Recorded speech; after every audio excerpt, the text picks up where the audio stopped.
nuk do takohet. Trump nuk duhet prisit të dyja palët. Të dyja palët. Tani, unë po e marë tani nga e kundërta. Po sikur, se jam i bindur, gjithë ne këtu jemi të bindur. Që të hiqet në ngrata? Jo, s'kemi leve në ngratën. Zoti Rama mund kishe shumë herë mundësi që të bënte një kontrat lobimi në kuptimin e paras. Po. Është e patë diskutuar. Po. Për të bërë atë makjazhin e tij, për të bërë gjithë çka çfarë donë në këtë. E kuptoni çfarë do kishte ndodhur nga ana tjetër? Po e blen me para... Me protestë aty të kryeministrit. Normalisht që Partia Demokratike është më e dizavantazhuar në kuptimin ose në marrëdhënien që ekziston midis liderit dhe Shtetit Bashkuar, sepse duam apo s'duam, në ngrata ekziston. Po. Dhe do duhet të bëj përçapje shumë herë më të mëdha. Absolutisht. Në mënyrë që të paktën të ketë një marrëdhënie tjetër midis administratës Trump edhe Partisë Demokratike, sepse ka pasur një kohë që ka qenë totalisht e izoluar. Këto janë gjëra që duhet i themi. Vazhdon pse? Po qartë, po ta themi minimalisht paktën kontaktet me Shtetet Bashkuara ekzistojnë, qoftë indirekte. Okej.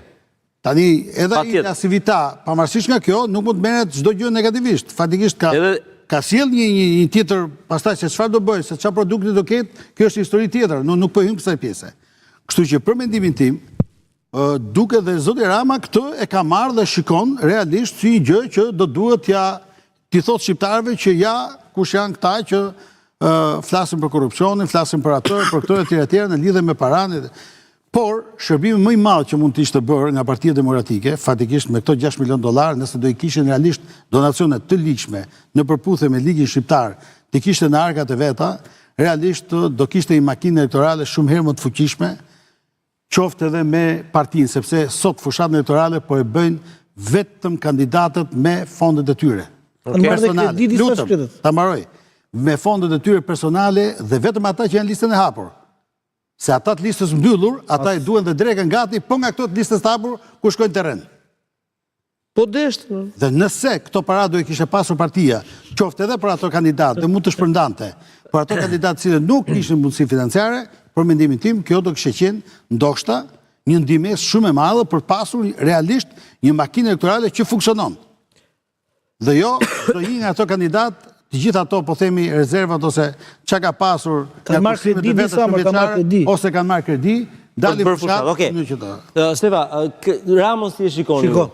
Në këtë situatë, është relaksuar Rama, apo është shqetësuar? Që ka ardhur Ramës, domethënë është, që dhe ai nuk e priste. Unë nuk e mbaj mend Ramën, kur ka thënë për herën e fundit fjalën non grata. Nuk e mbaj mend. Që kur bëri kodin zgjedhor, jo, se përmend, tani është merret më shumë me... Nuk e përmendi më, fare. Domethënë, gjatë fushatës zgjedhore, ka një vit që nuk e përmend. Ka pyetur vetëm ja 2 herë tani në fund që po ma të nën gratan çu bë, po kështu me do të ka pas informacion pra. Do të pas informacion që kanë lidh kontratë. Tani, po në fakt korrespondojnë datat, se në fillim prillit e ka bërë. Po pra, sa është folur për non gratën këto ditë, nuk është folur në 2 vite. Sali Berisha e fitoi atë betejë. Fushata nuk po merresh fare me non gratën. Madje dhe ai vetë pa cilësuar që nuk do merret me non gratës tani. Po pra, as tani. Ja riktheu non gratën vetes domethënë. Jo të pak, jo. Ata tani janë ai. Domethënë ai strategj elektoral sa të metën më të madhe të vetën, vajtën dhe e nxorrën në piedestal. Po, në dritë. Ta ne jemi non grata, do paguajmë $6 milion dhe do e heqim. Asnjëri s'po merresh me të. Asnjëri. As merresh njëri, as i pyeste fare. Kjo po thoni që do ndikojë në votime? Mendonim kjo strategji, jo, edhe qoftë edhe negativisht sot, ndikon kjo që ka bërë PD-ja? Edhe 10 ditë jemi zgjedhje o Denis. Shiko tani. Një parti e djathtë që flet 10 ditë për pensione, flet për paketën e dhimbshurisë, tani djathtë ka ngel emri, po që nuk ka asnjë element të djathtës në programin e saj, vetëm taksa shesër gjitha me radhë. Dele dhe paguan $6 milion lobim.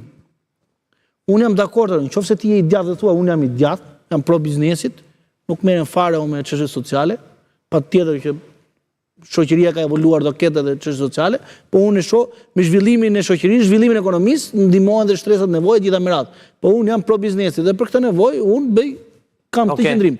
Po të bësh si, domethënë i përvuajtur dhe i përmalluar për pensionistët, për shtresat nevojë, që nuk takojnë ty fundja. Okej, dhe të paguar 6 milion. Të paguar 6 milion, kjo nuk është kontrast i madh që po do ta vuaj në këto zgjedhje, në kundërshtrimin tuaj? Shiko, ke 3 ditë që bën fushat. Domethënë ku ka ndodhur? Ka 3 ditë. Të shtunën, po. E diel e hënë e martë. Tani 3 ditë në 3 ditë. Sa herë ke dëgjuar në diskursin politik të flitet për program? Dhe është e vërtet. Mbaroj këtu, fushata.